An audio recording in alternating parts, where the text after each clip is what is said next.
Hey guys, so it's what, Thursday morning? Well, Thursday noon. I'm out here looking at the truck.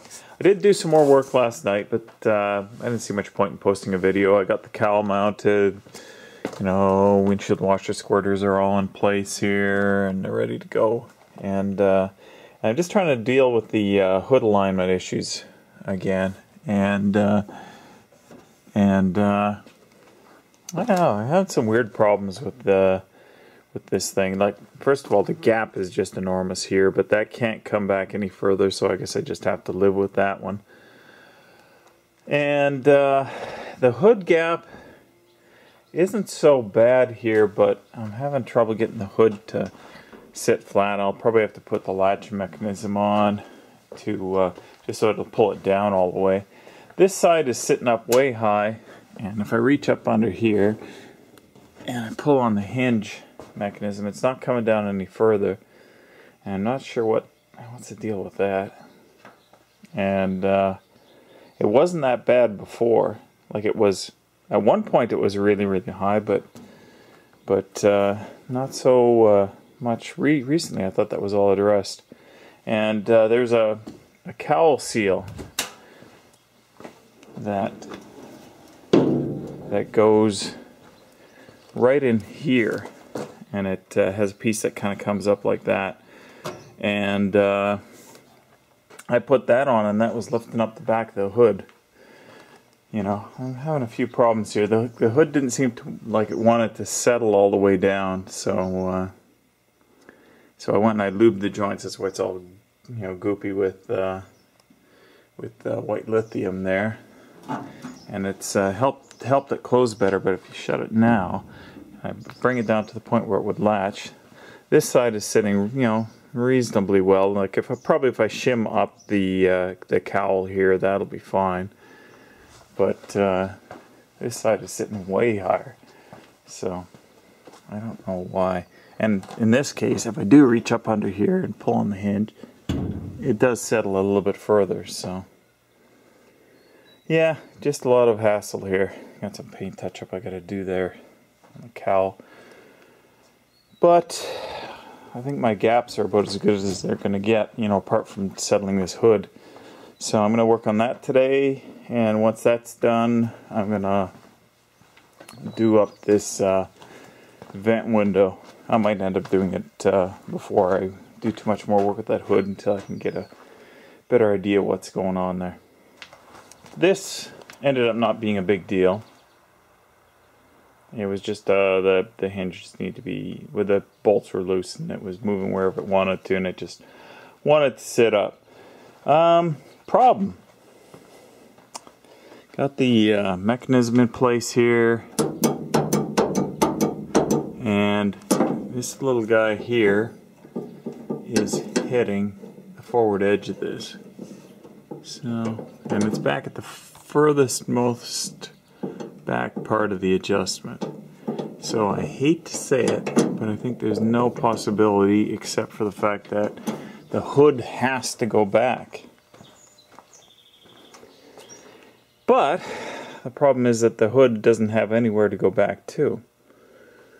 So what I'm going to try and do here is I'm going to take all these screws and bolts that are retaining the cowl in place, and I'm going to see if I can pull it back some, and then I'll just deal with those, because it's a lot easier to deal with the cowl adjustment than it is to deal with trying to figure out why this hood is being a pain in the butt. Now, I'm pretty sure that the core support is as far forward as it can go.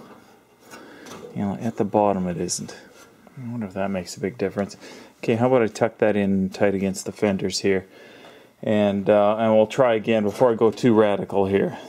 Okay, so I got the hood on and aligned, probably about as good as I can get for right now. I can piddle around with it some more, but I kind of had enough of it for today. Some pretty big gaps here, and the only way to close that up is to make some modifications to the core support, which is literally a physical modification here. So I pretty much just got the gaps about the same. Doesn't look too great at the cowl, but such as it is.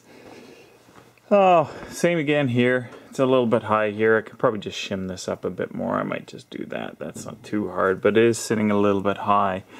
And that's the hinge of all things. The hinge is holding it up some. And I don't mean by the adjustment. It's also a pretty big gap here.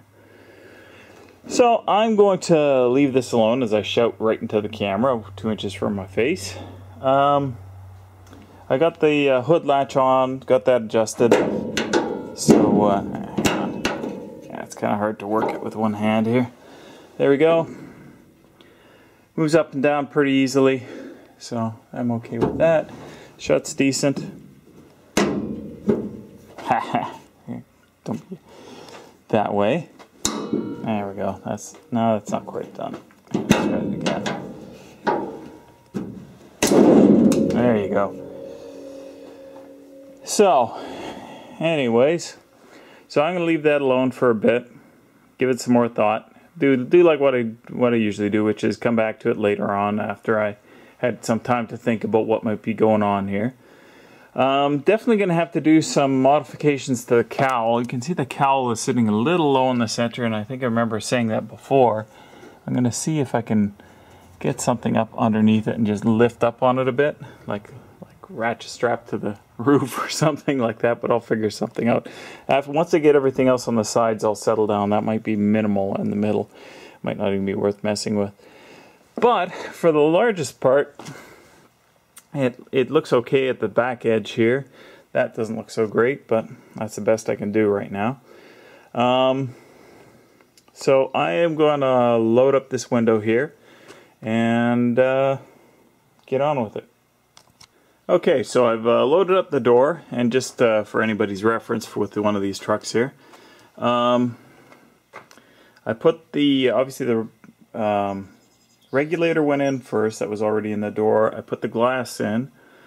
Then I put the vent window in. Then I put this track in. And once that was all in place, I put the felts in. And that just seemed to be what worked for me. And then, lastly, you put in these rub strips. I don't know what they're supposed to be called. That one isn't very straight. It doesn't look that great. Oh, there you go. Sitting a little bit lower. Cool. Did some other things. Put the dash pad in just so that I could find a safe place for those, or for that one. And I just set the glove box in place because it had cat footprints all over the top of it, so I figured I'll stop the little bugger from doing that. And I thought this was interesting. I put the antenna in permanently, and look at how tall that antenna is. That is insane. Getting signals from the Soviet Union with that one. Well, which would be a real trick considering the fact they don't exist anymore. It's Russia now. Anyways, so what am I doing now? Kind of run out of things here that I was thinking of doing. Cleaned up a lot of the stuff that was sitting around inside the truck. I suppose what I'm going to try and do now is I'm going to start putting, well, actually, you know what I got to do? Is I'm reusing the harness from the van. And, don't mind me. I'm reusing the harness from the van. And, what I guess I got to do right now is any of the stuff that was under hood, I'm going to clean up. And I think what I'm going to do is I'm not going to immerse it necessarily, but I'm going to take some dish soap, some grease cutting dish soap, and basically, strip the coating off of it and wash it off, and then I got to figure out how that's going to all route. So I guess that's what I'll be doing next. I don't know if I'm going to be doing it tonight. I think I still got a fair bit of evening left here. I've been out since about noon, I guess. Yeah, it's only 6. Still got a couple more hours. Vicky's off shearing some sheep, so she's not around, so I might as well spend a fair bit of time out here. I have no idea what I'm going to do. I'm just looking for a bunch of little projects here. I suppose I could put the heater box in. Oh no, I can't do that yet. Oh, there you go. That gives me my my next task. I got to clean up all this hardware and then etch it and prime it. This is all the mounting hardware for the heater box, which is a little bit crusty.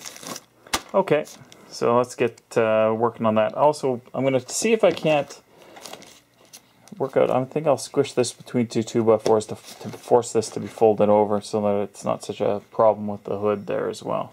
I can maybe put that in as well. Okay, so I painted all the hardware for the heater box and been doing a bunch of other stuff in between that.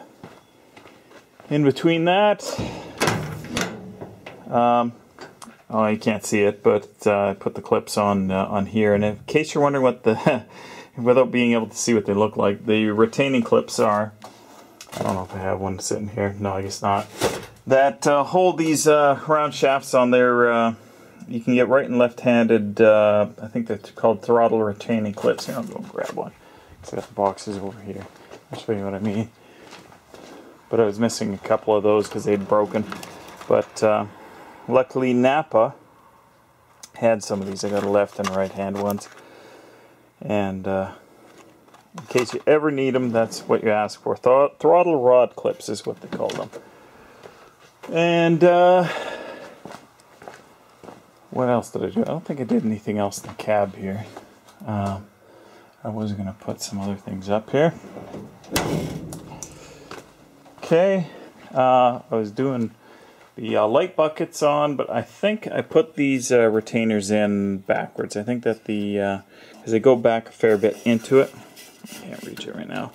But I think that they were meant to come this way because there's not a lot of thread bite, and I actually had one pop off while I had my finger behind here, and the spring yanked my, well, it was not very pleasant. That's how that spring goes on. I didn't figure that out until I actually looked at another truck I had out behind the shop. But nevertheless, spent some time doing that, and I guess that's about it.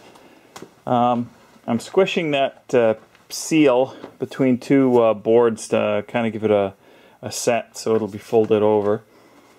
And apart from that, I just did some cleanup around here. Put away some of the tools and all that sort of fun stuff. So anyways, guys, thanks for watching, and I'll see you tomorrow.